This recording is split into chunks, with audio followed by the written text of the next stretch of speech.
இந்த புக்க நீங்க படிச்சுட்டீங்கன்னா, பொண்ணுங்கள மடக்குறது உங்களுக்கு கைவந்த கலையா மாறிரும். உங்க பார்ட்னர திருப்திப்படுத்துறது கூட உங்களுக்கு ரொம்ப ஈஸியான வேலையா மாறிரும். அப்படின்ற மாதிரி எல்லாம் நெறைய விஷயங்கள இந்த புக்க பத்தி சொல்லி நான் கேள்விப்பட்டிருக்கேன். அதெல்லாம் உண்மையா அப்படின்றத இந்த வீடியோல நம்ம தெரிஞ்சுக்கலாம். Tamil Bookshelf Never Stop Learning.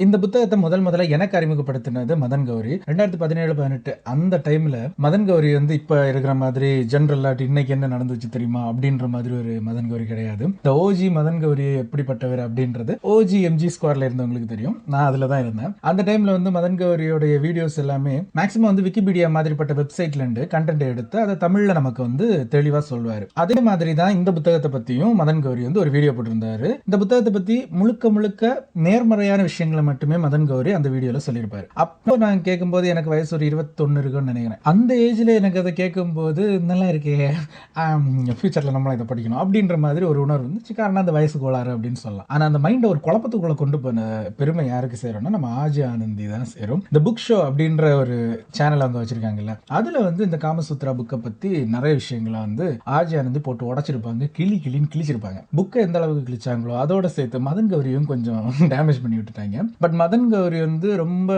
டாக்டிக்கலான ஒரு பர்சன். கரெக்டா அந்த இடத்துல நம்ம பதில் வீடியோ போட்டு அது இதுன்னு சண்டை பிடிக்கிறதுக்கு பதிலா சிம்பிளா கமெண்ட்ல வந்து தெரியாம பண்ணிட்டேன் அப்படின்னு சொல்லிட்டு முடிச்சுட்டு போயிட்டே இருந்தாரு. அந்த வீடியோல வந்து ஆஜி ஆனந்தி பெண்களை பத்தி ரொம்ப இழிவா பேசியிருக்காங்க. தப்பா இருக்கு இந்த புக். இதை படிச்சதுக்கு அப்புறம் எப்படிங்க ஒரு பெண்ணை மதிக்க தோணும்? இது வந்து ஒரு சரியான கைடன்ஸ் இல்லை அப்படின்றத வந்து ஆஜி ஆனந்தி அந்த வீடியோல வந்து நமக்கு தெளிவுபடுத்திருப்பாங்க. அதுக்கப்புறமா தான் இந்த புக்கை பத்தி ஒரு கியூரியாசிட்டி வர ஆரம்பிச்சிச்சு. பாசிட்டிவான மதன் கௌரி பேசும்போது கூட அந்த கியூரியாசிட்டி இல்லை, படிக்கணும் அப்படின்ற ஒரு குஷி அந்த வயசு கோளாறுல வந்துச்சே தவிர அதை தாண்டி அதில் வந்து என்ன இருக்கு அப்படின்றது நமக்கு தோணலை. பட் நெகட்டிவா அதை பத்தி சொல்லும் போதுதான் உண்மையிலே இதுல என்ன இருக்கும் அப்படின்ற அந்த ஒரு கியூரியாசிட்டி வந்துச்சு. அதுக்கப்புறமா வாங்கிக்கலாம் என்ன மேட்டர்னா கடையில போய் வாங்குறதுக்கு மாட்டி காமசூத்ரா புக் இருக்கு அப்படின்னு கடையில போய் கேட்கறதுக்கு ஒரு சங்கட்டமான ஒரு சுச்சுவேஷன்ல இருந்துச்சு அப்ப மைண்ட். அதுக்கப்புறமா ரொம்ப வருஷம் கழிச்சு இந்த புக்கை நான் வாங்கியிருக்கேன். வாங்கி படிச்சு முடிச்சுட்டேன். இந்த புக் உண்மையிலேயே பாசிட்டிவாக இருக்கா நெகட்டிவாக இருக்கா ஒவ்வொரு சாப்டராக பார்ப்போம், பார்த்து தெரிஞ்சுப்போம், புரிஞ்சுப்போம். இந்த புத்தகத்தை முதல்ல ஸ்டார்ட் பண்ண உடனேயே ஃபர்ஸ்டா சொன்ன விஷயம் என்னன்னா, பெண்களும் காதல் போரில் குதிக்க வேண்டும் அப்படின்றது தான். இயற்கையா அவங்களுக்கு வரக்கூடிய ஒரு உணர்வை கூட இல்ல இது ரொம்ப தப்பு, இதை நம்ம வெளிக்காட்டக்கூடாது, நமக்குள்ளேயே வச்சுக்கணும் அப்படின்னு இல்லாம அதை வெளிப்படுத்துங்க அப்படின்னு சொல்லக்கூடிய அந்த ஒரு விஷயம் வந்து எனக்கு பிடிச்சிருந்துச்சு. நல்ல விஷயம் தான், இருந்தாலும் அதை கணவன் கிட்ட மட்டும் வெளிப்படுத்துறது குடும்பத்துக்கு நல்லதுன்னு நான் நினைக்கிறேன். நீங்க என்ன நினைக்கிறீங்க? பெண்கள் காதல் போரில் குதிக்க வேண்டும் அப்படின்னு சொன்ன உடனே எல்லாரும் என்ன நினைச்சிருப்பீங்க? ஆமா நம்ம நாட்டுல வந்து பெண்களை வந்து வாழவே விட மாட்டாங்க அப்படி இப்படின்னு சொல்லிட்டு நம்ம நாட்டை குறை சொல்ற ஒரு மென்டாலிட்டி உடனே உள்ள கிரியேட் ஆயிருக்கும். பட் ஆக்சுவலா ஃபர்ஸ்ட் சாப்டர்லயே அந்த விஷயத்தை உடச்சு விட்டுறாங்க.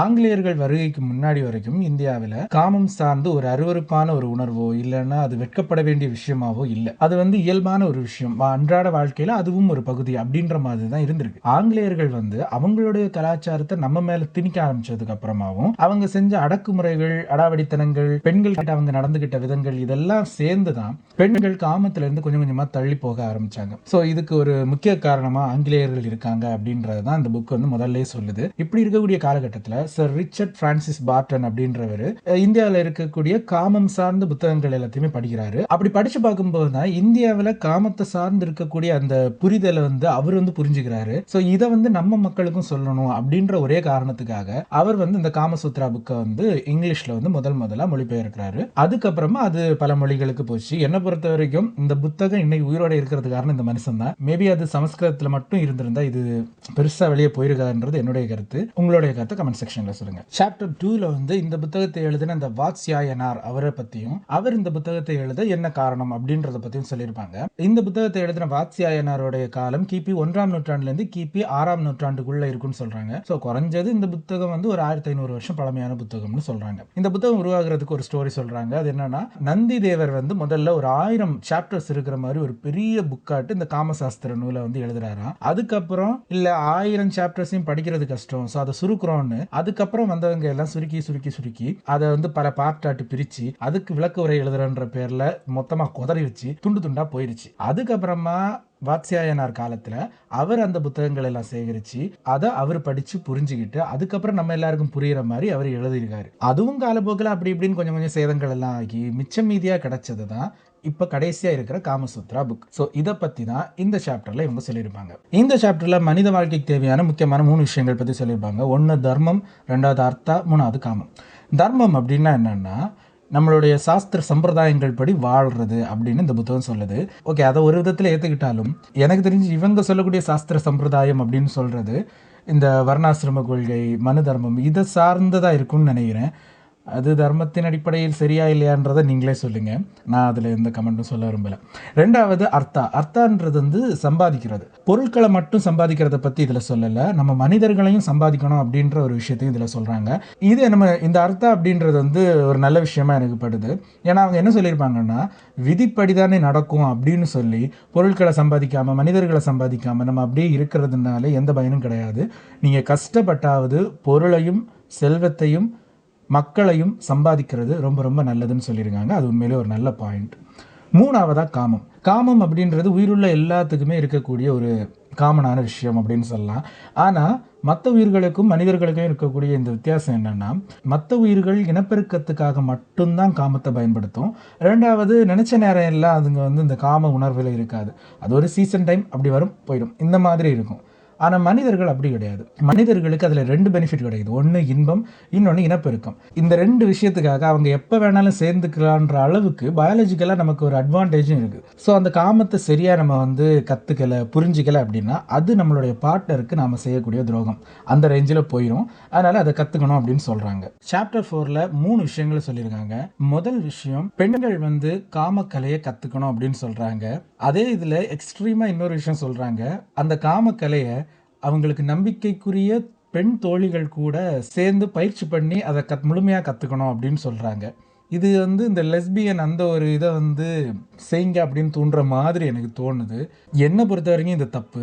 உங்களுக்கு இது தப்பாக சரியான்றதை நீங்கள் சொல்லுங்கள். ரெண்டாவது விஷயமா இவங்க சொல்லக்கூடிய என்னென்னா, காமக்கலை வந்து நீங்கள் கற்றுக்கிறதுனால உங்களுடைய கணவனோட நீங்கள் வாழ போகிற வாழ்க்கைக்கு அது உதவும். அதே மாதிரி வாழ்க்கைக்கு உதவக்கூடிய கலைகளையும் நீங்கள் கற்றுக்கணும். உங்களை வந்து கணவன் கைவிட்டாலும் நீங்கள் கற்றுக்கிற கலை உங்களை கைவிடாது. அதனால் கண்டிப்பாக நீங்கள் கலைகளை கற்றுக்கணும், ஸ்கில்ஸை டெவலப் பண்ணிக்கணும் அப்படின்றத மெயினாக அவங்க சொல்ல வராங்க. மூணாவது விஷயமா இவங்க சொல்லக்கூடிய விஷயம் வந்து ரொம்ப நல்ல விஷயம் தான். பசங்க எப்படி எல்லாம் இருக்கணும், எப்படி இருந்தால் பெண்கள் மத்தியில் உயர்வாக இருப்பீங்க அப்படின்றத சொல்கிறாங்க. அந்த காலகட்டத்துக்கு வீடை நீட்டாக வச்சுக்கணும், ஒரு 3-4 நாளைக்கு ஒரு முறை ஷேவ் பண்ணணுமா, அதுக்கப்புறமா மனைவியை அடிக்கடி சாயங்காலம் டைமில் வந்து வெளியெல்லாம் கூட்டிகிட்டு போய் அவங்கள வந்து மைண்டை ரிலாக்ஸ் பண்ணுறதுக்கு ஹெல்ப் பண்ணணுமா. அது மட்டும் இல்லாமல் போகிற இடத்துல ஏதாவது ஒரு பிரச்சனை வந்துச்சுன்னா அதை தைரியமாக நின்று ஃபேஸ் பண்ணக்கூடிய அளவுக்கு திறமையானவனாகவும் இருக்கணுமா. அப்படி இருந்தால் தான் பெண்கள் மத்தியில் வந்து ஒரு உயர்வான மதிப்பில் நீங்கள் இருப்பீங்க அப்படின்றதையும் இந்த சாப்டரில் சொல்லியிருக்காங்க. இதில் 2 விஷயம் ஓகே, அவங்கள கலைகளை கற்றுக்க சொல்கிறதும் அண்ட் பசங்க எப்படி நீட்டாக இருக்கணும் அப்படின்னு சொல்கிறது கூட ஓகே. ஆனால் அந்த காமக்கலையை தோழியோட பயிற்சி பண்ணி பாருங்க அப்படின்னு சொல்கிறது தான். உங்கள் கருத்தை நீங்கள் சொல்லுங்கள். சாப்டர் 5, அடுத்தவங்க மனைவியை எப்படி வளைக்கிறது அப்படின்றத சொல்லியிருக்காங்க. அதாவது உன் ஆசைக்காக எல்லாம் அடுத்தவன் மனைவி மேல் நீ ஆசைப்படாத. உன்னுடைய எதிரியாக இருக்கானா, அவன் மனைவியை நீ கரெக்ட் பண்ணுறதுனால உங்கள் எதிரியை ஒரு நாள் வீழ்த்த முடியுமா, அதுக்காக நீ கரெக்ட் பண்ணு. உன்னுடைய சுயலாபத்துக்காக ஒருத்தனுடைய மனைவியை நீ வந்து கரெக்ட் பண்ணலாம் அப்படின்னு சொல்கிறாங்க. இதெல்லாம் ஒரு புத்தகத்தில் எழுதக்கூடிய வரிகளான்னு எனக்கு தெரியல. இதுக்கப்புறமா யாருடைய மனைவிகள்கிட்ட எல்லாம் நீங்கள் சீண்டக்கூடாதுன்னா, நண்பர்கள், சொந்தக்காரங்க, அந்தணன், அதுக்கப்புறமா மன்னர். ஸோ இந்த 4 பேரோட மனைவிகள்கிட்டே நீங்கள் வரக்கூடாது. அது உங்களுக்கே ஆபத்தாக கூட முடிய வாய்ப்பு இருக்குது. அதனால இவங்க மனைவிக்கிட்ட போகாதீங்க, உங்கள் எதிரிகளோட மனைவிகள்கிட்ட போங்க அப்படின்ற மாதிரி ஒரு ஒஸ்ட் கருத்தை ரொம்ப பெருமையாக எழுதிக்கிற மாதிரி எழுதியிருந்தாங்க.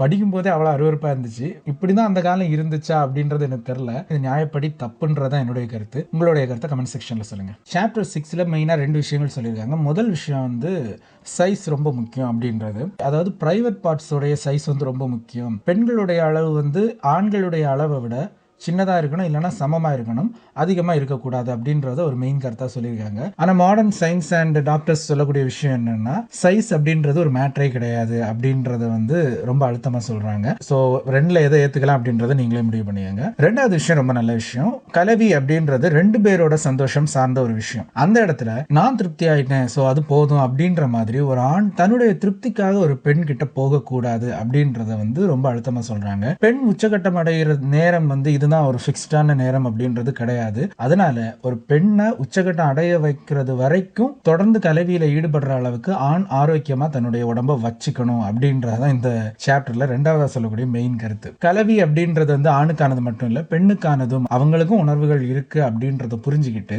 கணவன் மனைவிக்குள்ள ஒரு அண்டர்ஸ்டாண்டிங்ல தான் கலவி அப்படின்றது நடக்கணும். மனைவி கணவனை சந்தோஷப்படுத்த ஆசைப்படணும், கணவன் மனைவியை சந்தோஷப்படுத்த ஆசைப்படணும். அப்படி இருந்தா மட்டும்தான் அந்த உறவு ரொம்ப நாள் நீடிச்சிருக்கும் அப்படின்றதான் இந்த 2வது பாயிண்ட் நமக்கு சொல்லக்கூடிய கருத்து. இது உண்மையிலேயே நல்ல ஒரு கருத்தாக தான் எனக்கு தோணுது. நீங்கள் என்ன நினைக்கிறீங்கன்றத கமெண்ட் செக்ஷனில் சொல்லுங்கள். சாப்டர் 7, சாப்டர் 8, சாப்டர் 9 இந்த 3 சாப்டருமே இந்த ஃபோர் பிளே அப்படின்றத பற்றி தான் சொல்லியிருப்பாங்க. இந்த ஃபோர் பிளே அப்படின்றது வந்து கலவிக்கு முன்னாடி இருக்கக்கூடிய ஒரு விஷயமா அப்படின்னு கேட்டால் அது கிடையாது. பெண்களுடைய உணர்வுகளும் அவங்களுடைய மனநிலையும் ஆண்கள் மாதிரி கிடையாது. ஆண்களுக்கு வந்து அந்த தூண்டல் அப்படின்றது நம்ம கண்களில் தான் தொடங்குது. நம்ம வந்து பார்த்தா போதும், ஒரு பெண்ணை பார்த்து நமக்கு பிடிச்ச உடம்பு ஷேப்ல இருந்தாலும் சரி இல்லைனாலும் சரி, ஆண்களுக்கு வந்து ஒரு சின்ன ஈர்ப்பு வந்துருச்சுன்னா ஆட்டோமேட்டிக்காக அவங்களுக்கு வந்து அந்த தூண்டுதல் உருவாக ஆரம்பிச்சிடும். பட் பெண்களுக்கு வந்து நம்மள மாதிரி கிடையாது. அவங்களுக்கு வந்து இதயத்திலிருந்து ஸ்டார்ட் ஆகும். முதல்ல அந்த ஆணை அவங்களுக்கு பிடிக்கணும்.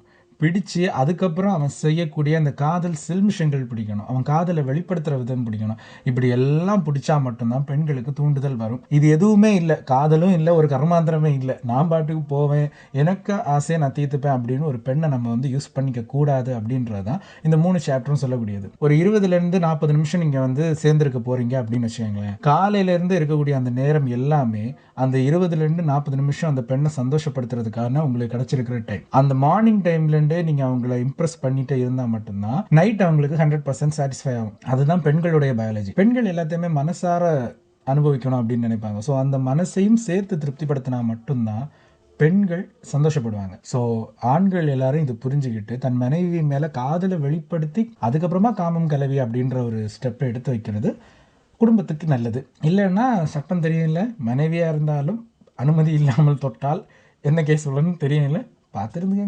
சாப்டர் 10 அண்ட் சாப்டர் 11 வந்து கலவியை பற்றி சொல்லியிருப்பாங்க. சாப்டர் 10 சிம்பிளாக சொல்லணும்னா அந்த சோனியா பாட்டில் வருமே, காதலிலே 2 வகை, சைவம் உண்டு அசைவம் உண்டு. அதில் வந்து பெண் பாடுவாங்க இல்லை, சில நேரம் சைவம் உண்டு சில நேரம் அசைவம் உண்டு அப்படின்னு சொல்லுவாங்கல்ல.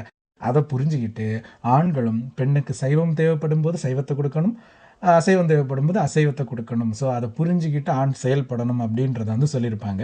இது ஒரு நல்ல கருத்து தான். ஏன்னா உங்கள் கூட இருக்கிறவங்களுக்கு நீங்களே விரும்புகிற சந்தோஷத்தை கொடுக்கலன்னா அப்போ நீங்கள் என்னத்துக்கு இருந்து அப்படின்ற மாதிரி ஒரு சாப்டர் தான் அது. சாப்டர் 11 என்ன சொல்லியிருப்பாங்கன்னா, ஒவ்வொரு இனத்தில் இருக்கக்கூடிய பெண்களுக்கும் ஒவ்வொரு விதமான போசஸ் பிடிக்கும்னு சொல்கிறாங்க. அதுக்கப்புறம் இது நிதர்சனமான உண்மை அப்படின்றதுக்கான எந்த ஒரு ப்ரூஃபும் கிடையாதுன்னு சொல்கிறாங்க. ஸோ அவங்களுக்கு பிடிச்ச போஸை பண்ணிக்கங்க ஐயா அப்படின்னு சொல்கிறதோட நிறுத்திருக்கலாம். அதுக்கப்புறம் என்ன சொல்கிறாங்கன்னா, ஆணும் பண்ணாலும் சரி பெண்ணும் பண்ணாலும் சரி எப்படியோ பண்ணிட்டு போங்க, மிருகத்தை பார்த்து கட்டுப்பாடே இல்லாத கலவியில் ஈடுபடுங்க, காமத்தை கரை புரண்டு ஓட விடுங்கன்ற ரேஞ்சுக்கு ஒரு வரைமுறை இல்லாத ஒரு தவறான ஒரு பாதைக்கு தள்ளுற மாதிரி இருக்குது.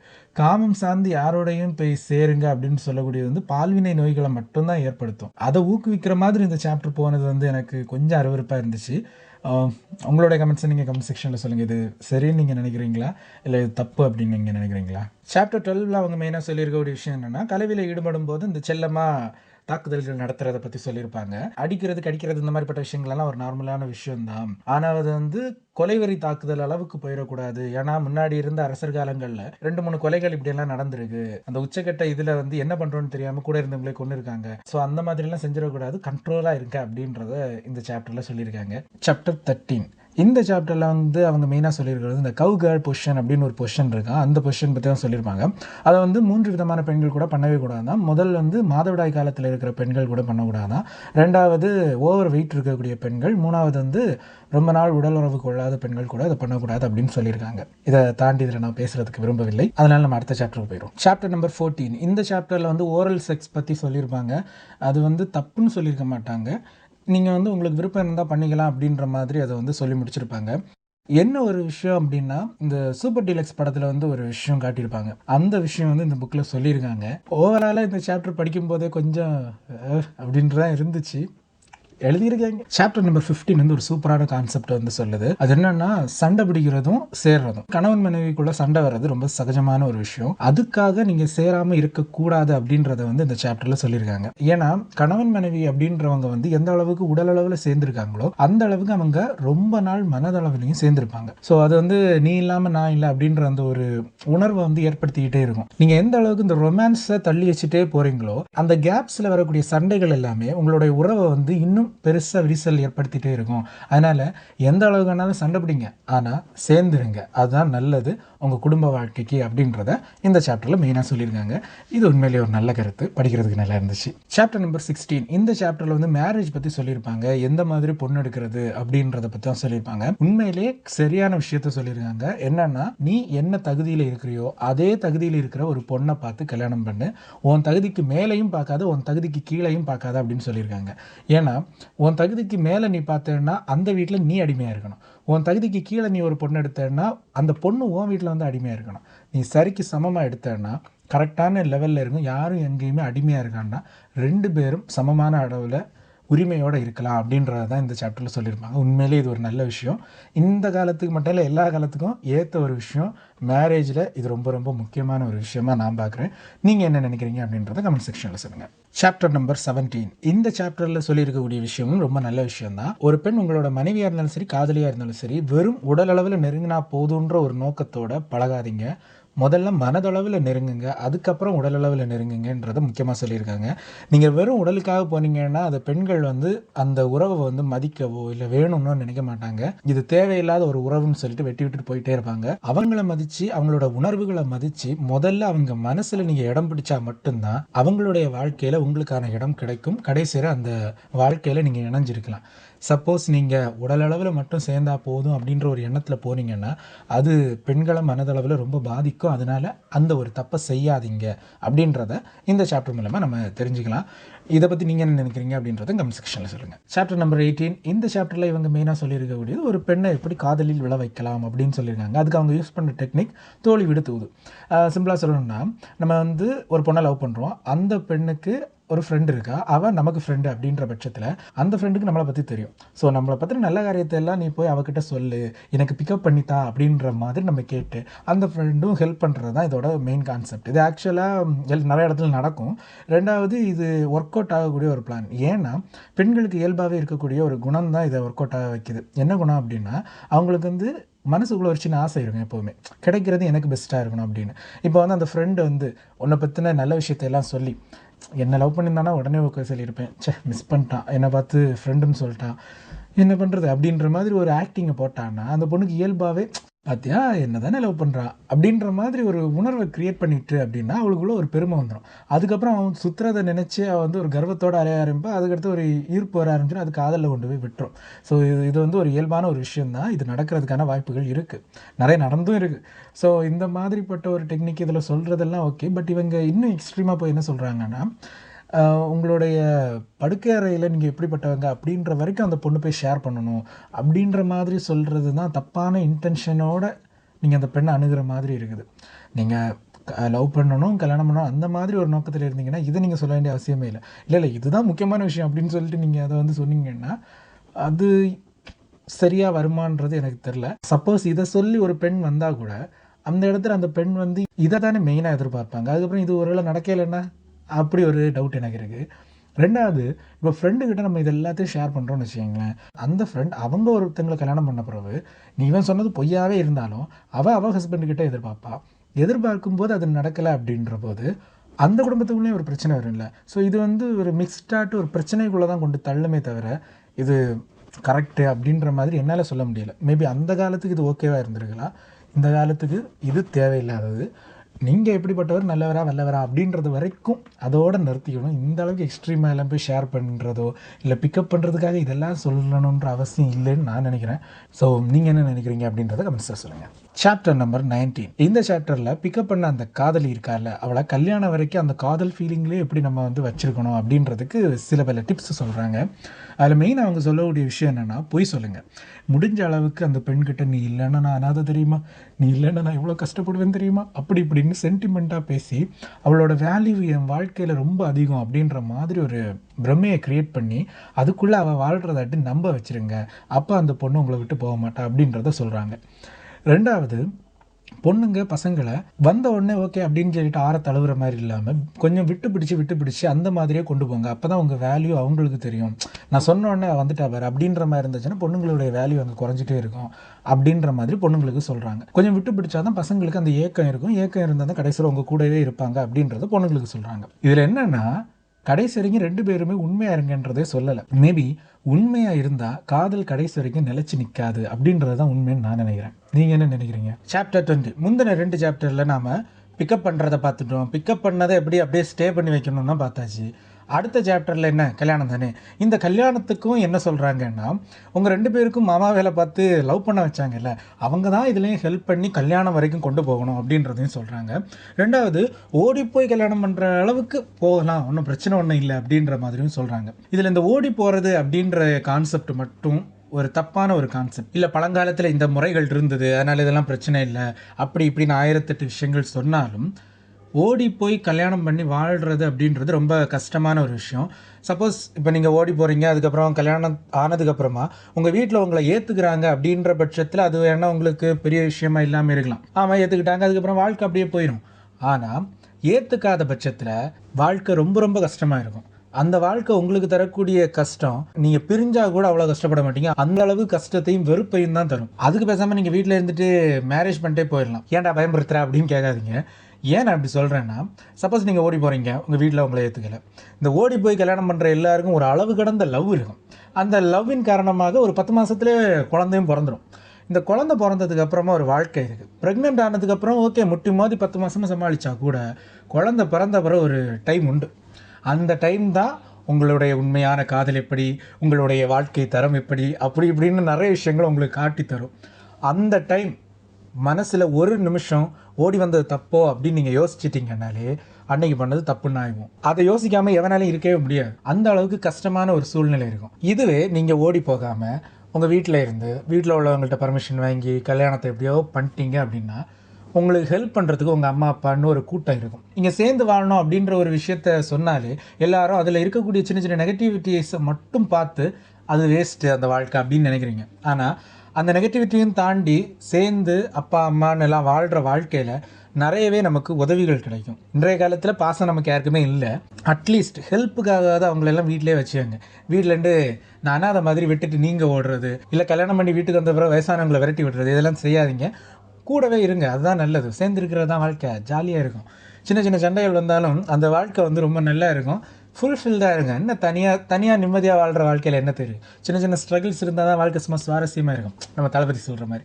அதனால் சேர்ந்துருக்கிறதுக்கு ட்ரை பண்ணுங்கள். இந்த ஓடி போய் கல்யாணம் பண்ணி படுற கஷ்டத்தை விட இது ஈஸியாக தான் இருக்கும். அதனால் ஓடி போடுறதுக்கெல்லாம் ஐடியா போடாதீங்க. நம்ம ரியாலிட்டிக்கு, நம்ம லைஃபுக்கு, நம்ம குணத்துக்கு எது சரின்னு நமக்கு தெரியும்.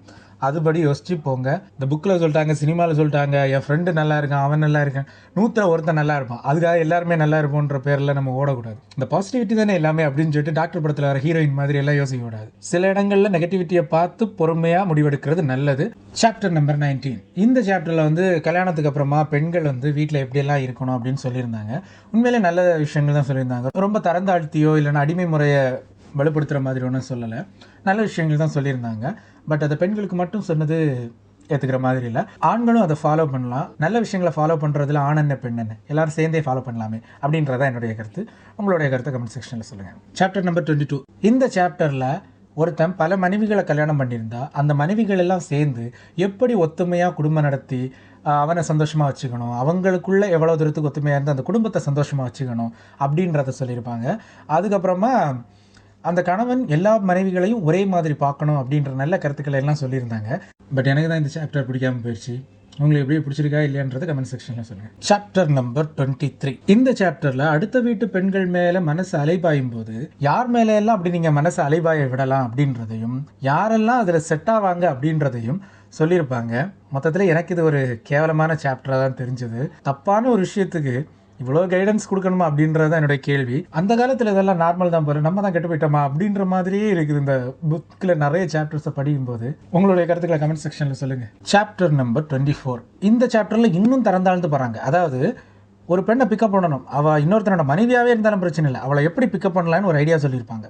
சிம்பிளாக சொன்னால் அடிமை மாதிரி நடந்து அவளை கவுக்கணும் அப்படின்னு சொல்லியிருப்பாங்க. அடிமையாக இருக்கணும்னு முடிவு பண்ணதுக்கப்புறம் எதுக்காக அடுத்தவன் மனைவி கிட்ட அடிமையாக இருக்கணும்? Chapter number 25. இந்த சாப்டரில் ஒரு பெண்ணோ இல்லை அது அடுத்தவனுடைய மனைவியோ அவங்களோட பிஹேவியரை வச்சு அவங்க ஓகே சொல்லுவாங்களா மாட்டாங்களான்றதை புரிஞ்சுக்கிட்டு எப்படி அவங்கள மடக்கலாம் அப்படின்றத பற்றி இதில் சொல்லியிருப்பாங்க. போக போக புக் வந்து தப்பான ஒரு விஷயத்தை தான் ப்ரொமோட் பண்ணுற மாதிரி எனக்கு தோணுது. உங்களுக்கு என்ன தோணுது? அடுத்த சாப்டரில் என்னெல்லாம் சொல்லி வச்சிருக்கீங்கன்னு தெரியல, அதையும் பார்ப்போம். Chapter number 26. இந்த சாப்டரில் முன்னாடி ஒரு பொண்ணை லவ் பண்ண வைக்கிறதுக்கு தோழி விடு தூது சொல்லியிருந்தாங்கல்ல, இந்த இதில் அடுத்தவனோட மனைவியை பிக்கப் பண்ணுறதுக்கு நீ தோழியை விடு அப்படின்னு சொல்கிறாங்க.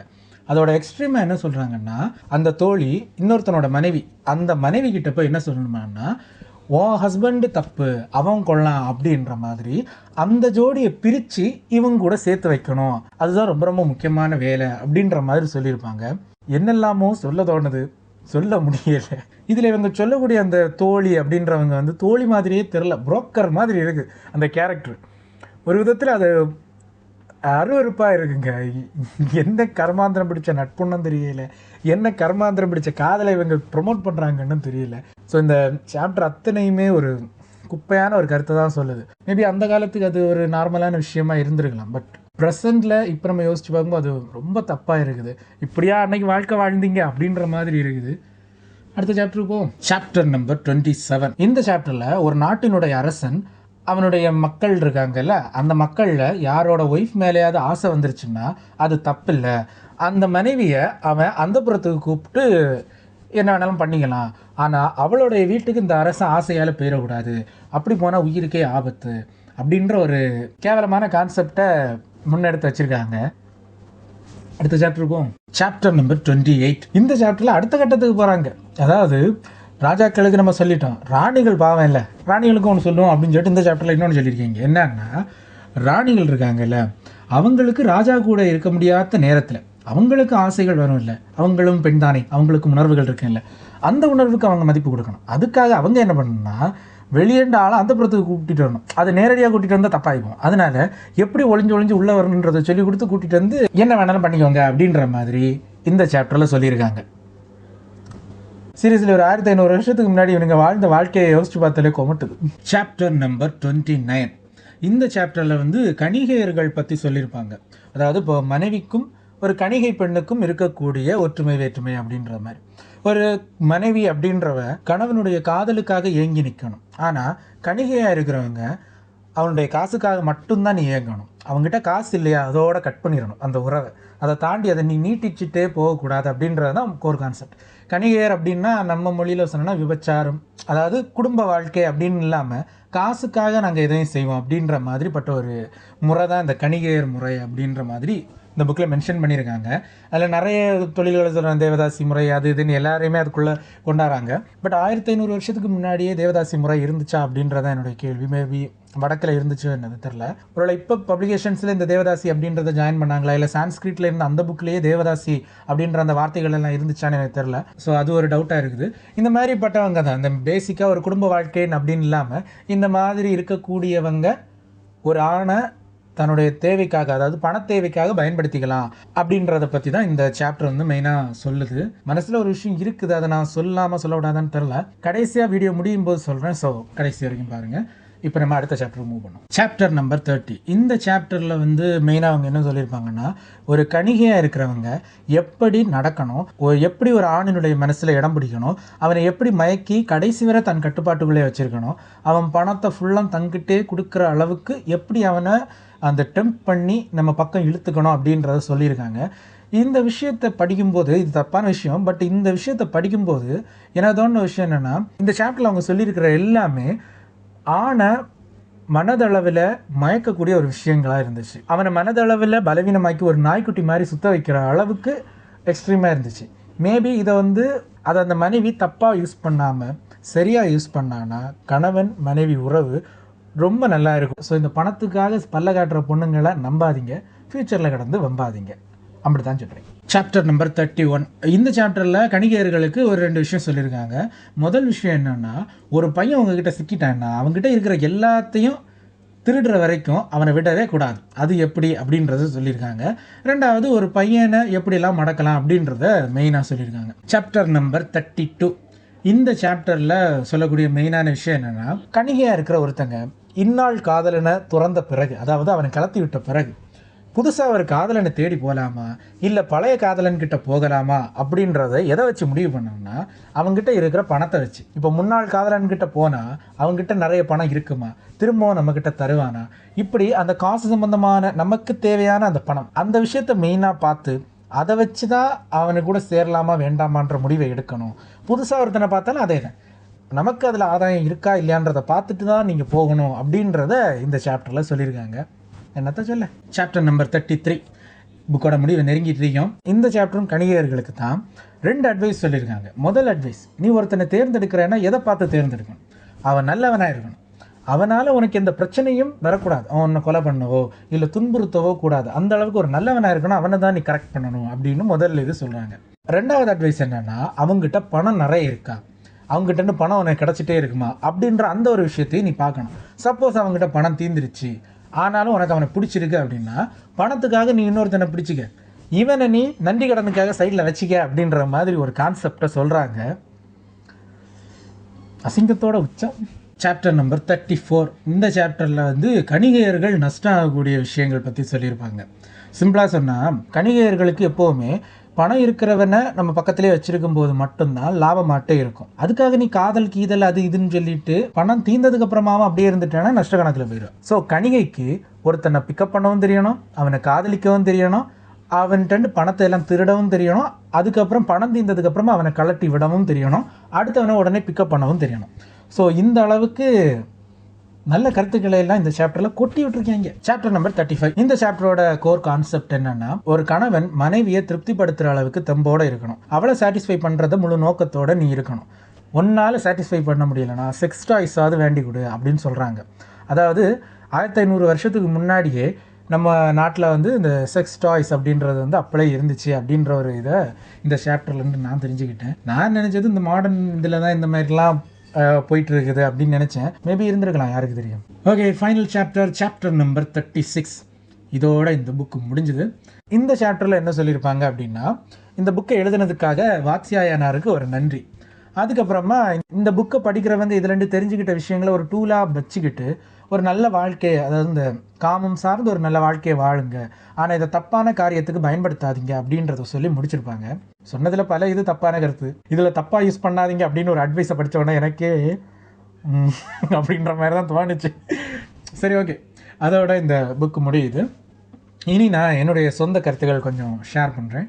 ஒரு புலம்பல் மாதிரி தான் இருக்கும், பட் கேளுங்க, நல்லா இருக்கும். ஓகே, காமசூத்ரா புக் ஒரு வழியாக முடிஞ்சிருச்சு. நான் இது வரைக்கும் படித்த புத்தகத்திலேயே சீக்கிரம் முடியாதா அப்படின்னு என்னை யோசிக்க வச்ச ஒரு புத்தகம் இந்த காமசூத்ரா புத்தகம் தான். உண்மையிலேயே நிறைய இடங்களில் இந்த புத்தகம் வந்து என்னை வந்து ஒரு வெறுப்புக்குள்ளாக வச்சுது. அது காரணம் என்னுடைய மைண்ட் செட்டுக்கு அந்த புத்தகம் பிடிக்கல. சிலருக்கு அந்த புத்தகத்தில் சொல்லக்கூடிய விஷயங்கள் வந்து பிடிக்கலாம், சிலருக்கு வந்து அது அவங்கவுங்க பர்சனல் சாய்ஸ்ன்னு தானே அந்த புத்தகத்தில் சொல்லியிருக்காங்க. யாரையும் நீங்கள் இப்படி தான் இருக்கணும் அவங்க சொல்லலையே அப்படின்னு நீங்கள் சொல்லலாம், நியாயமான கருத்து தான். இருந்தாலும் எனக்கு பர்சனலாக அது யோசிக்கும்போது தப்புன்னு சொல்கிறேன். மற்றபடி அது உங்களுக்கு பிடிச்சிருக்கலாம், பிடிக்காமல் கூட இருக்கலாம், அது உங்களுடைய சாய்ஸ். இந்த புக் சம்மரி போடுறதுக்கு ஒரு மேஜர் காரணமாக இருந்தது இப்போ சொசைட்டியில் நடக்கிற காமம் சார்ந்த ஒரு ஸ்கேம் அப்படின்னு சொல்லலாம். அதை பற்றி சின்னதாக என்னுடைய கருத்துக்களை சொல்லலாம் அப்படின்றதுக்காக தான் மெயினாக இந்த புக் சம்மரியை நான் தொட்டதே. இந்த புத்தகம் என்கிட்ட இருந்தாலும் இதை படிக்கிறதுல பெரிய விருப்பம் இல்லாமல் இருந்துச்சு. ஆனால் இந்த ஒரு விஷயத்தை உங்ககிட்ட சொல்லணும், அதுக்காக இந்த புக்கை நம்ம பயன்படுத்திப்போம் அப்படின்ற ஒரு நோக்கத்தில் தான் நான் இந்த புத்தகத்தை முதல்ல படிக்க ஸ்டார்ட் பண்ணேன். அது என்ன, அதுக்கு முன்னாடி பசங்களுக்கு ஒரு சின்ன அட்வைஸை போட்டுட்டு போகிற போக்கில் அந்த விஷயத்தையும் ஜாயின் பண்ணி நான் சொல்ல ட்ரை பண்ணுறேன். முதல்ல பசங்க ஒரு விஷயத்த நல்லா தெரிஞ்சுவாங்க. முன்னாடியெல்லாம் பசங்களோட பலம் அப்படின்றது வந்து அவங்களுடைய உடம்பில் இருந்துச்சு. பட் இன்னைக்கு பசங்களோட பலம் அப்படின்றது நம்ம கையில் இருக்கிற பணத்தை பொறுத்து தான். ஸோ ஃபினான்ஷியலாக எந்த அளவுக்கு நீ ஸ்டேபிளாக இருக்குதையோ அந்த அளவுக்கு நீ பலமானவனாக தான் இந்த உலகத்தில் கருதப்படுவேன். நீ உடல் அளவில் பெரிய பலசாலியாக இருக்கலாம், ஃபினான்ஷியலாக உங்ககிட்ட துட்டு இல்லை அப்படின்னா நீ எவ்வளோ பெரிய பலசாலியாக இருந்தாலும் இந்த உலகம் ஒன்று அப்படி லெஃப்ட் ஹேண்டில் டீல் பண்ணிட்டு போயிட்டே இருக்கும். ஸோ பணம் அப்படின்ற ஒரு விஷயத்தை நீ பலமாக மாற்றிக்கலை அப்படின்னா இந்த உலகத்தில் உன்னால் எதையுமே அடைய முடியாது, சந்தோஷமாக வாழ முடியாது. அந்த லட்சணத்தில் தான் இந்த உலகம் இருக்குது. இப்படிப்பட்ட உலகத்தில் பசங்க சிக்கி தவிக்கக்கூடிய ஒரு பெரிய ஸ்கேம் அப்படின்னா பொம்பளை சோக்கு. பொண்ணுங்க வாதிறந்து பணம் கேட்டுட்டா போதும் தண்ணி மாதிரி பணத்தை கொண்டு செலவு பண்ணுற ஒரு பழக்கம் பசங்க மத்தியில் இன்றைக்கி ரொம்ப ஜாஸ்தியாக மாறிட்டு இருக்குது. இதை பயன்படுத்திக்க நினைக்கிற பெண்கள் பிக்கப்பு ட்ராப்பு சின்ன சின்ன செலவுகளுக்கு பயன்படுத்திட்டு இருந்தாங்க, தெளிவாக சொன்னால் திருடிட்டு இருந்தாங்க. பட் இன்றைக்கி அதையே இன்னும் நூதனமான முறையில் நம்ம திருடலாமே. அவங்ககிட்ட செலவு பண்ண கேட்குறத விட அவன் பணத்தை அவனே தரணும். அவனுக்கு என்ன வேணும், என்னுடைய உடம்பு, அந்த உடம்பை காட்டி அவங்ககிட்ட பணத்தை கறக்கலாமே, அதுக்கு ஒரு வழியை க்ரியேட் பண்ணுவோம் அப்படின்ற பேரில் இன்றைக்கி புதுசாக வந்திருக்கிற ஒரு டெக்னிக் தான் இந்த யூடியூப் மெம்பர்ஷிப் அண்டு இன்ஸ்டாகிராமில் சப்ஸ்கிரிப்ஷன் அது இதுன்னு சொல்லி ஏகப்பட்ட விஷயங்களை கொண்டு வந்திருக்காங்க. எல்லாத்துலேயுமே பொண்ணுங்க செய்யக்கூடியது ஒரே விஷயந்தான், மெம்பர்ஷிப் ஜாயின் பண்ணுங்கள், ஸ்பெஷல் மெம்பர்ஷிப் இருக்குது, ஹாட் மெம்பர்ஷிப் இருக்குன்னு சொல்லி சிரித்து பேசி பசங்களை டெம்ப் பண்ணி உள்ளே வர வைக்கிறாங்க. அந்த அமௌண்ட்டெல்லாம் எப்படின்னா 4000, 8000, 12000, 18,000, 20,000, 30,000, 40,000 ஏகப்பட்ட செலவு. பெரிய பெரிய அமௌண்ட்டில் தான் இது அத்தனையும் நடந்துட்டு இருக்குது. இவங்க எல்லாருமே யங் கேர்ள்ஸ் கிடையாது. இவங்க எல்லாமே கல்யாணம் ஆகி ஒரு குழந்தை இருக்கிறவங்க. ஷார்ட்ஸ் வீடியோஸில் அவங்களோட குழந்தைகளோட வீடியோ போட்டுட்டு அடுத்து மிட் நைட் லைவ் ஒன்று போட்டு ஜாயின் பண்ணி வந்து பாருங்க அப்படின்னு சொல்லி ஜாயின் பண்ண வச்சு அதுக்கப்புறமா அவங்க வந்து ஷோ பண்ணி பணம் சம்பாதிச்சுட்டு இருக்காங்க. இது எப்படி உனக்கு தெரியும்? நீ மெம்பர்ஷிப் ஜாயின் பண்ணி அப்படின்னு கேட்டிங்கன்னா, ஒரு பெண்ணோட உடம்பை பார்க்குறதுக்காக 8,000 ரூபாயெல்லாம் செலவு பண்ணுற அளவுக்கு தாராள வள்ளல் நான் கிடையாது. இது எப்படி எனக்கு தெரியும் அப்படின்றத நான் வந்து ஒரு சின்ன ஸ்டோரியாகவே சொல்கிறேன். ஒரு ஃப்ளாஷ்பேக். ஒரு 3 மாதத்துக்கு முன்னாடி இருக்கும். அப்போ வந்து ஒரு மெம்பர்ஷிப் நான் வந்து ஜாயின் பண்ணேன். 250 ரூபா தான். ஸோ கம்மி அமௌண்ட்டு தானே. மெம்பர்ஷிப்னா என்னென்னு எனக்கு தெரிஞ்சுக்கிறதுக்கு ரொம்ப நாளாகவே இன்ட்ரெஸ்ட் இருந்துச்சு. சரி போய் பார்ப்போம் அப்படின்ற மாதிரி நான் வந்து உள்ளே போனேன். உள்ளே போய் பார்க்கும்போது அந்த பொம்பளை வந்து எல்லாருக்கிட்டையும் சகஜமாக பேசுவாங்க. அது எப்படின்னா, அவங்க அந்த மெம்பர்ஷிப் வந்து தப்பான ஒரு மெம்பர்ஷிப் கிடையாது. தப்பான எதுவுமே ப்ரொமோட்டும் பண்ண மாட்டாங்க. அவங்க எப்படின்னா, நார்மல் மெம்பர்ஷிப்பில் நார்மலாக பேசிகிட்டு இருப்பாங்க. மெம்பர்ஷிப் லைவில் வந்து கொஞ்சம் ஃப்ரீயாகிட்டு நம்ம ஃப்ரெண்ட்ஸ் கேங்குள்ளே இருந்தாச்சுன்னா எப்படி கச்சாம்புச்சான் ஜாலியாக கலாய்ச்சிட்டு இருப்போம் அந்த மாதிரி பேசுவாங்க. ஸோ அந்த மாதிரி தான் போயிட்டு இருந்துச்சு. அப்போ அதில் நிறைய பேர் கேள்விகள் கேட்பாங்க, அவங்க பதில்கள் சொல்லுவாங்க. சில நேரம் அவங்க கேள்விகள் கேட்டு ஆடியன்ஸ் வந்து பதில் சொல்லுவாங்க அப்படின்ற மாதிரி இருக்கும். நம்ம எப்போவுமே சைலண்ட் வாட்ச் தான். ஏதாவது நம்ம சொல்ல போய் அது கிரிஞ்சா மாதிரி எல்லோரும் சேர்ந்து ஓட்டுவாங்க அப்படின்ற ஒரு தாட் எப்போவுமே எனக்கு இருக்கும். அதனாலே நான் வந்து மேக்ஸிமம் எந்த கான்வர்சேஷனுக்குள்ளேயும் போக மாட்டேன். ஸோ அந்த மாதிரி நான் ஒரு ஆடியன்ஸாக அந்த லைவில் இருந்த டைமில் வந்து ஃபாரின்லேருந்து ஒருத்தன் சிக்கினேன், ஒரு ஆடு. ஏன் அவனை நான் ஆடுன்னு சொல்கிறேன்றத போக உங்களுக்கு நீங்களே புரிஞ்சுப்பீங்க. அவன் என்ன பண்ணான்னா வந்து அவங்கக்கிட்ட தொப்பில் காட்டுங்க அப்படின்னு கேட்டான். அந்த பொம்பளை என்ன சொன்னாலும் 1000 ரூபா தான் தொப்பில் காட்டுறேன் அப்படின்னு சொன்னால் உடனே இவன் 1000 ரூபா அனுப்பிட்டான். உடனே அந்த இன்கேம் காவாலே பாட்டில் வருமே சாரி அட்ஜஸ்ட் பண்ணுறான், அது மாதிரி தொப்பில் காட்டினாங்க. அவனும் உடனே ஹாப்பி. அதுக்கப்புறம் இன்னொருக்கா காட்டுங்கன்னு சொல்லிட்டு இன்னொரு 1000 ரூபா மறுபடியும் அதே மாதிரி காட்டியாச்சு. சரி அடுத்து என்ன கேட்பான் அப்படின்னு சொல்லிட்டு பார்க்கும்போது அவன் கேட்டான் என்னென்னா சாரியை கீழே போடுங்க அப்படின்ற மாதிரி அவன் சொன்னான். அவனோட இன்டென்ஷன் என்ன, முந்தானை இல்லாமல் அவங்கள பார்க்கணும். அந்த பொம்பளை என்ன பண்ணுறாங்கன்னா இதை கரெக்டாக புரிஞ்சுக்கிட்டு அவனை என்ன பண்ணாங்க, நீ வந்து 8,000 ரூபா அனுப்பு, ஏற்கனவே நீ 2,000 ரூபா அனுப்பிட்டு 8,000 ரூபா அனுப்பு, நான் அவனுக்கு சாரியை ரிமூவ் பண்ணி காட்டுறேன் அப்படின்னு சொல்லிட்டாங்க. எல்லாரும் உடனே கமெண்ட்ல எப்படியா அனுப்பிடுன்னு சொல்லிட்டு எல்லாரும் அந்த பையனை போட்டு ஃபோர்ஸ் பண்ணுறாங்க. அவன் டக்குன்னு 8,000 ரூபா அனுப்பிட்டான். பணம் எங்கேண்டு அவனுக்கு வருதுன்னு தெரியல, 8,000 ரூபா உடனே அனுப்பிட்டான். அந்த பொம்பளை 8,000 ரூபா வந்த உடனே என்ன பண்ணாங்க தெரியுமா, சாரியை இந்த ப்ளீட் எடுத்து இங்கே வச்சு பின் பண்ணியிருப்பாங்களே அந்த பின்னை லேசாக எடுத்துகிட்டு சாரியை இப்படி விட்டுட்டாங்க. அதாவது சாரியை ரிமூவ் பண்ணலை, சாரி ப்ளீட்டை வந்து ஃப்ரீயாகிட்டு விடுவாங்க. இல்லை சிலர் வந்து அந்த ஓப்பன் ப்ளீட்டுன்னு நினைக்கிறேன், அது என்ன எப்படின்னு தெரில, பொண்ணுங்களுக்கு தெரியும். ஸோ அந்த மாதிரி விட்டுட்டு அவங்க வந்து நின்றுட்டு நீ சாரியை வந்து இந்த ப்ளீட்டை தானே முந்தானே தானே சரியாக விட சொன்னேன், என்ன சரியாக விட்டேன்னா எப்படி இருக்குது பார்த்தியா நல்லா இருக்கா அப்படின்ற மாதிரி நின்னாங்க. இந்த சாரி விளம்பரத்துல எல்லாம் காட்டுவாங்களே முந்தானே விரிச்சு அந்த மாதிரி நின்றுட்டு 8,000 ரூபா அபேஸ். அவன் மறுபடியும் எங்களுக்கு கதறியா, முந்தானே நான் எடுக்கலாம் சொன்னேன் நான் சொன்னேன் இல்லைன்னா எடுத்துட்டேன் இல்லைப்பா நீ சொன்ன மாதிரி அப்படின்னு சொல்லிட்டு அவங்க விட்டுட்டாங்க. நான் நினச்சது என்னன்னா, ஓகே ஆடு கசாப்பு கடைக்கு போயிடுச்சு, இதோட முடியும்னு பார்த்தா அவன் மறுபடியும் தொப்புளை காட்டுங்கன்னு 1000 ரூபா அனுப்புகிறான். மொத்தமாக 11,000 ரூபா அன்னைக்கு மட்டும் அந்த தொப்புளுக்காகவே அனுப்பியிருக்கான். இவ்வளவு பணம் அந்த பொம்பளைக்கு வெறும் 10 நிமிஷத்தில் அவள் சம்பாதிச்ச பணம். இதை பார்த்த பிறகு மனசு ரொம்ப வருத்தமாக இருந்துச்சு. ஏன்னா அவள் என்ன பண்ணான்னு இப்போ நீ 11,000 ரூபா எடுத்து கொடுத்த. இந்த 11,000 ரூபா சம்பாதிக்கிறதுக்கு நம்ம எவ்வளோ கஷ்டப்படும், அது நீ ஒரு பொசுக்கு நான் தொப்பில் காட்டுறதுக்கெல்லாம் எடுத்து கொடுத்துட்டு போகிறேன். ஸோ அந்த லைவ் பார்த்தோன்னே எனக்கு வந்து ரொம்ப ஹர்ட் ஆயிடுச்சு. அதுக்கப்புறமா அந்த மெம்பர்ஷிப் லைவ் எப்படி போச்சுதுன்னா, யூடியூப்பில் வந்து அவங்க கேட்டாங்க மெம்பர்ஷிப் லைவ் மற்ற சேனல்ஸ்லாம் எப்படி இருக்கும், இந்த மிட் நைட்டில் போடுறாங்களே அவங்கெல்லாம் என்ன பேசுவாங்க அப்படின்னு கேட்கும்போது தான் அங்கே தான் நிறைய விஷயங்கள் சொன்னாங்க. அவங்க வந்து நிறைய கேட்டகரி வச்சுருப்பாங்களா, அதில் ஹை ப்ரைஸில் இருக்கக்கூடிய அந்த மெம்பர்ஷிப்பை வந்து நம்ம ஜாயின் பண்ணி வச்சோன்னா எல்லா மெம்பர்ஷிப்பும் பார்க்கலாமா. அந்த மெம்பர்ஷிப்புக்கு அமௌண்ட்டை பொறுத்து அவங்க உடம்பை காட்டுவாங்களா. ஆனால் ஃபுல் நியூடிட்டியாட்டி யூடியூப்பில் வரக்கூடாதுன்ற ஒரு காரணத்துக்காக ஃபுல் ஷோ பண்ணாமல் எந்த அளவுக்கு கவர்ச்சி காட்ட முடியும் அந்த அளவுக்கு கவர்ச்சி காட்டிட்டு அந்த வீடியோ டெலீட் பண்ணி விட்ருவாங்க. ஸோ யூடியூபால் அதை வந்து அனலைஸ் பண்ணி கண்டுபிடிக்க முடியாது, டக்குன்னு முடிச்சுட்டு போயிடுவாங்களாம். ஒரு 10 நிமிஷத்துக்குள்ளே முடிச்சுட்டு போயிடுவாங்களாம். இதில் என்னென்னா அந்த 10 நிமிஷம் வீடியோவில் பாதி லைவில் வந்து ஜிபே காட்டிட்டு எனக்கு பே பண்ணுங்கள் 1000 ரூபா அனுப்புங்க 2,000 ரூபா அனுப்புங்கன்னு கேட்டுகிட்டே இருப்பாங்களாம். அதில் 1-2 பேர் அனுப்பிட்டே இருப்பாங்களாம். யோசிச்சு பாருங்க, ஒரு நாளைக்கு 2 பேர் 1000 ரூபா வச்சு 2,000 ரூபா ஒரு நாளைக்கு அந்த பொண்ணுக்கு கிடைக்குதுன்னா, ஒரு மாதத்துக்கு அந்த பொண்ணு எந்த வேலையுமே செய்யலை, ஜஸ்ட்டு துணியை கொஞ்சம் கலத்தி போடுறதுக்கு 60,000 ரூபா சம்பாதிக்கலாம். இதை தாண்டி யூடியூப்லேருந்து மெம்பர்ஷிப்புக்கு இவங்க போட்ட ரூபாயிலேருந்து 70% அவங்களுக்கு போகும்னு நினைக்கிறேன். ஸோ அந்த அமௌண்ட். அது மட்டும் இல்லாமல் யூடியூப்பில் நார்மல் வீடியோஸில் வரக்கூடிய வாட்ச் ஹவர்ஸுக்கு தனி அமௌண்ட். இவ்வளவு பணம் இந்த பெண் வந்து எந்த கண்டென்ட்டுக்காக வாங்குறா அப்படின்னா எந்த கண்டென்ட்டுக்கும் இல்லை, வெறும் ஒரு லைவ் போட்டு உடம்பை காட்டுறதுக்காக மட்டும் அந்த பொண்ணு வாங்குறா. அது வந்து மனசளவில் எனக்கு ரொம்பவே பாதிப்பை தந்துச்சு. நீங்கள் கேட்கலாம், இவன் ரொம்ப நல்லவனோ அதனால தான் எனக்கு மனசு அந்த கதையெல்லாம் இல்லை. எனக்கு என்ன கஷ்டம்னா, ஏன்டா கண்டென்ட் வீடியோ பசங்க அவ்வளோ கஷ்டப்பட்டு போடுறாங்க, அவங்களுக்கே இவ்வளோ பணம் வரல. இவளுங்க என்னடான்னா வெறும் சதையை காட்டி பசங்களை இவ்வளோ தூரத்துக்கு யூஸ் பண்ணிட்டு போயிட்டுருக்காங்க, அந்த பசங்களுக்கும் அது தெரிய மாட்டேங்குது அப்படின்ற ஒரு வயத்தறிச்சல் தான். ஒரிஜினலாக யூடியூப்பில் க்ரியேட்டர்ஸாக இருக்கக்கூடிய பசங்களும் பொண்ணுங்களும் எந்த அளவுக்கு கஷ்டப்பட்டு ஒவ்வொரு கண்டென்ட்டை க்ரியேட் பண்ணுறாங்க, எடிட்டருக்கு சம்பளம் கொடுக்குறாங்க, ஏகப்பட்ட விஷயங்களை செய்கிறாங்க. அவங்களால ரீச் பண்ண முடியாத ஆடியன்ஸை இந்த டிஜிட்டல் ப்ராஸ்டிடியூட்ஸ் சிம்பிளாக ரீச் பண்ணுறாங்க, மேனிப்புலேட் பண்ணி பணத்தை சம்பாதிக்கிறாங்க. அதை எந்த சோஷியல் மீடியாவும் பெருசாக கண்டுக்கிறதே இல்லை. ஏன்னா அவங்கள பொறுத்த வரைக்கும் வியூவர்ஸ் அதிகமாகிட்டே இருக்கணும். ஸோ அதுக்கு இந்த செக்ஷுவல் கண்டென்ட் தான் ரொம்ப முக்கியமாக அப்படின்னு கேட்டிங்கன்னா எஸ். ஏன்னா யூடியூப் வந்த புதுசில் செக்ஷுவல் கண்டென்ட் எல்லாம் வச்சு தான் வந்துச்சு. அதுக்கப்புறமா ஆடியன்ஸ் இன்க்ரீஸ் ஆக ஆக நிறைய ரெஸ்ட்ரிக்ஷன்ஸ் கொண்டு வந்தாங்க. இப்போ காம்படிஷன் அதிகமானதுக்கப்புறமா கொஞ்சம் கொஞ்சமாக அவங்களும் அந்த ரெஸ்ட்ரிக்ஷன்ஸை தளர்த்தி இந்த லட்சணத்தில் யூடியூப் ஆகிட்டு வருது. நான் பசங்களுக்கு சொல்லக்கூடிய ஒரு விஷயம் என்னென்னா, நீ கொண்டு போய் கொடுக்குற இல்லை இந்த 12,000 ரூபாய் மெம்பர்ஷிப் போடுற இல்லை, இந்த மெம்பர்ஷிப் முடிஞ்சதுக்கப்புறம் அவங்க கூட சகஜமாக பழகுவாங்களா? வாய்ப்பே கிடையாது. அவங்கள பொறுத்த வரைக்கும் அவங்களுக்கு தேவை உன்னுடைய ஃப்ரெண்ட்ஷிப் கிடையாது, உன்னுடைய பணம். சிம்பிளாக நான் கேட்குறேனே, ஒரு 12,000 ரூபாயை நீ சம்பாதிக்கிறதுக்கு எவ்வளோ கஷ்டப்படுவேன், அதை ஒரு பொண்ணுக்கு அப்படி ஃப்ராக்ஷன் ஆஃப் செகண்ட்ஸில் அவள் காலை காட்டுறதுக்கே நீ கொடுக்குற அப்படின்ற பட்சத்தில் அவளுக்கு அந்த 12,000 ரூபாய்க்கு மேலே என்ன மதிப்பு இருக்கும், ஓ மேலே என்ன மதிப்பு இருக்கும்? ரெண்டுமே கீழே தான். அவள் மைண்டில், அந்த பொண்ணோட மைண்டில் எப்படி இருக்கும், என் காலை காட்டினாலே 12,000 ரூபா கொண்டு வந்து தர்றதுக்கு ஆளுங்க நிறைய பேர் இருக்காங்க எனக்கு அப்படின்ற மாதிரி ஒரு மிதப்பில் இருப்பாள். அவளுக்கு பணத்தோட மதிப்பும் தெரியாது, ஆண்களோட மதிப்பும் தெரியாது.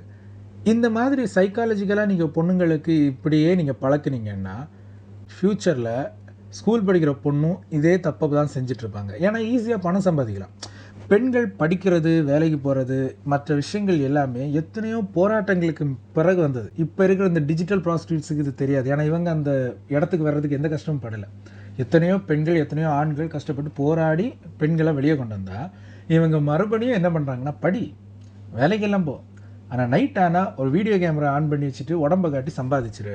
நீ கஷ்டப்பட வேண்டிய அவசியம் இல்லை. பணம் அப்படின்றது நம்ம கண்ணை காட்டினா பசங்க கொண்டு வந்து கொட்டுவாங்க, எதுக்காக நீ கஷ்டப்படணும் அப்படின்ற ஒரு மைண்ட் செட்டை தான் க்ரியேட் பண்ணும். ஸோ ஃப்யூச்சரில் ஒரு பெண் குழந்தைகிட்ட இதெல்லாம் நான் வாங்கி தர மாட்டேன் அப்படின்னு சொல்லவே முடியாது. சொன்னால் அந்த பொண்ணு நேராக போவா, யூடியூப்பில் வீடியோ போடுவா, பணம் சம்பாதிச்சிட்டு போயிட்டே இருப்பான். நீ தராட்ட என்ன, எனக்கு தர்றதுக்கு பசங்க க்யூவில் நிற்கிறாங்க அப்படின்னு சொல்லிட்டு போயிட்டே இருப்பாள். இதுதான் வருங்கால பெண்களுக்கு தேவையா? யோசிச்சு பாருங்க. சிம்பிளாக சொல்கிறேன், பசங்க ஒரு விஷயத்தை நல்லா புரிஞ்சுவாங்க. இந்தியன் ஃபேமிலிஸை பொறுத்த வரைக்கும் ஃபினான்ஷியல் சப்போர்ட் ஒருத்தங்க, ஃபேமிலி சப்போர்ட் ஒருத்தங்க பண்ணணும். ஃபினான்ஷியல் சப்போர்ட் எப்போவுமே அந்த வீட்டில் இருக்கிற ஆண்கள் பண்ணிட்டு இருப்பாங்க, ஃபேமிலி சப்போர்ட் எப்போவுமே பெண்கள் பண்ணிட்டு இருப்பாங்க.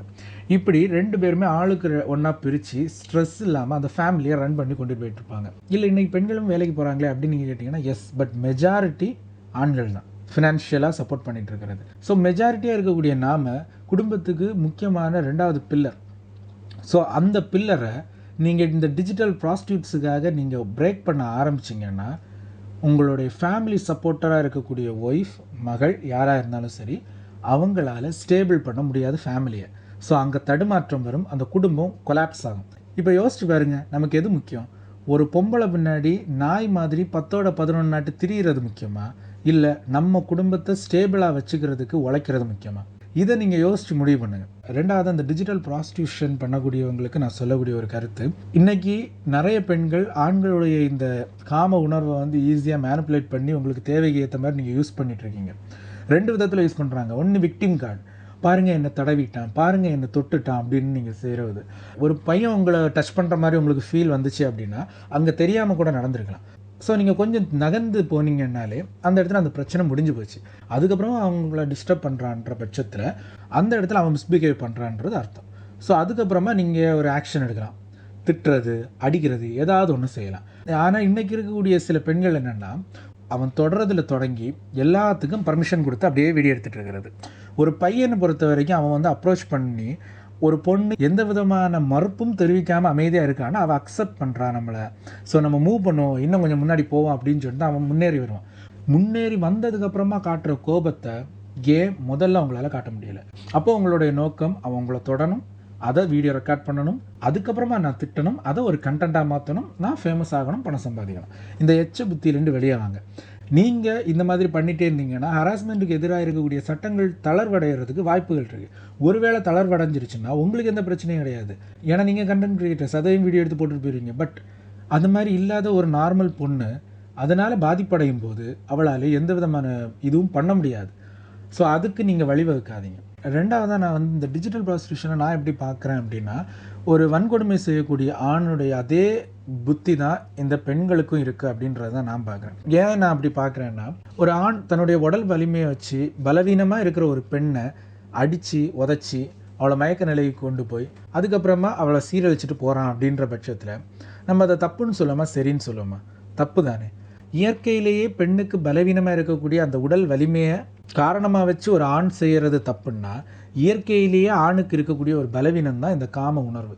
அவனால் எப்போவுமே கண்ட்ரோலாக இருக்க முடியாது.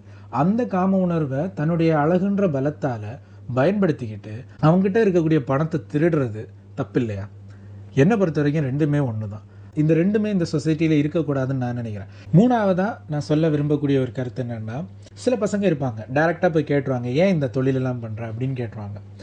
அப்போ இவங்க 2 ஷீல்டு யூஸ் பண்ணிக்கிறாங்க. ஒன்று, கொஞ்சம் தன்மையாக கேட்குறவங்க கிட்ட இவங்க என்ன சொல்கிறாங்கன்னா, குடும்ப சூழ்நிலை, வேறு வழி இல்லை, என் குடும்பத்தை நான் காப்பாற்றி ஆகணும், அதுக்காக தான் நான் இதை பண்ணுறேன் அப்படின்னு சொல்கிறாங்க. என்னுடைய கேள்வி என்னென்னா, உன் குடும்பத்தில் ஒரு பிரச்சனை, அதனால நீ இந்த மாதிரி சம்பாதிக்கிற. இப்போ நீ ஒரு ஆண் கிட்டேருந்து வாங்கக்கூடிய பணம் அவனுடைய வீட்டில் இருக்கக்கூடிய அம்மா, அக்கா, தங்கச்சி, மனைவி, மகள்னு யாரோ ஒரு பெண்ணுக்கு போய் சேர வேண்டிய பணம். அந்த பணத்தை அவனுக்கு சம்மந்தமே இல்லாத நீ உன் உடம்பை காட்டி அவனோட இச்சையை தூண்டி அவங்ககிட்ட திருடுறது தப்பு இல்லையா? ஒரு பெண்ணாக நீ கஷ்டப்படுறதுக்காக இன்னொரு பெண்ணினுடைய வாழ்க்கையை அழித்து அதில் நீ வாழ்கிறது சரியா? நீங்கள் வந்து ஷீல்ட் அவுட்டு நான் ரொம்ப கஷ்டப்படுறேன் அப்படின்றத யூஸ் பண்ணுறீங்க அப்படின்ற பட்சத்தில் இதை கொஞ்சம் யோசிச்சு பாருங்கள். ரெண்டாவது ஷீல்டு என்னென்னா, கொஞ்சம் ஹார்ஷாக கேட்பாங்கல்ல, ஏன்டி இப்படி பண்ணிகிட்டு இருக்க அப்படின்னு. அப்படி கேட்குறவங்களுக்கு இவங்க சொல்லக்கூடிய பதில் என்னென்னா, ஓன் மனைவி, ஓன் அம்மா, ஓன் அக்கான்னு சொல்லிட்டு வீட்டில் உள்ள எல்லாரையும் இந்த தொழில் தானே பண்ணுறாங்க அப்படின்ற மாதிரி சொல்கிறது. உன் அம்மா பண்ணுற தொழிலை இங்கே வந்து சொல்லாதுன்னு சொல்கிறது. பெண்களுக்கு எதிரி பெண்கள் தான்னு சொல்லுவாங்க, அது உண்மை. நீங்கள் பண்ணுறது ஒரு தப்பான விஷயன்றதுனால தான் அவங்க அப்படி சொல்கிறாங்க. ஆனால் அதுக்கு பதில் சொல்லும்போது கூட அவங்க குடும்பத்தில் இருக்கிற ஒழுக்கமான பெண்ணோ இல்லை தப்பான பொண்ணோ அவங்களெல்லாம் வச்சு நீங்கள் உள்ளே இழுத்து பேசுகிறது எந்த அளவுக்கு ஒரு நாகரிகமற்ற செயல்.